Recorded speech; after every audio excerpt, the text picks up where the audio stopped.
ആ ഉറങ്ങുന്ന കുട്ടിയുടെ അമ്മയ്ക്ക് കുയിലിന്റെ പാട്ട് നമുക്കിഷ്ടം, അമ്മക്ക് ഇഷ്ടമല്ല. കാരണം കുയിലിനെ ശകാരിക്കും, കുയിലേ നിന്റെ പാട്ടിന്റെ വോളിയം കുറക്ക്, എന്റെ മോൻ ഉറങ്ങുകയാണ്. നിലാവെളിച്ചം നമുക്കിഷ്ട, പക്ഷെ നിലാവിന്റെ ശിശിരരശ്മികൾ ജനലഴികൾക്കിടയിലൂടെ ഊർന്നിറങ്ങി ഉറങ്ങുന്ന കുഞ്ഞിന്റെ കൺപോളകളിൽ സ്പർശിച്ച് അവന്റെ സ്വപ്നങ്ങളുടെ നിറം കെട്ടുപോകാതിരിക്കാൻ നിലാവേ നിന്റെ വോൾട്ടേജ് കുറക്കണേന്ന് പറയുന്നവളാണ് അമ്മ. ഒന്നിനി ശ്രുതി താഴ്ത്തി പാടുക പൂങ്കുയിലേ, എന്നോമലുറക്കമായി ഉണർത്തരുതേ, എന്നോമലുറക്കമായി ഉണർത്തരുതേ.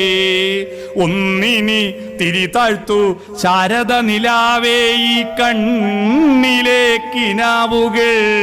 കെടുത്തരുതേ, കണ്ണിലേക്കിനാവുകൾ കെടുത്തരുതേ എന്ന് പാടുന്നവൾ അമ്മ.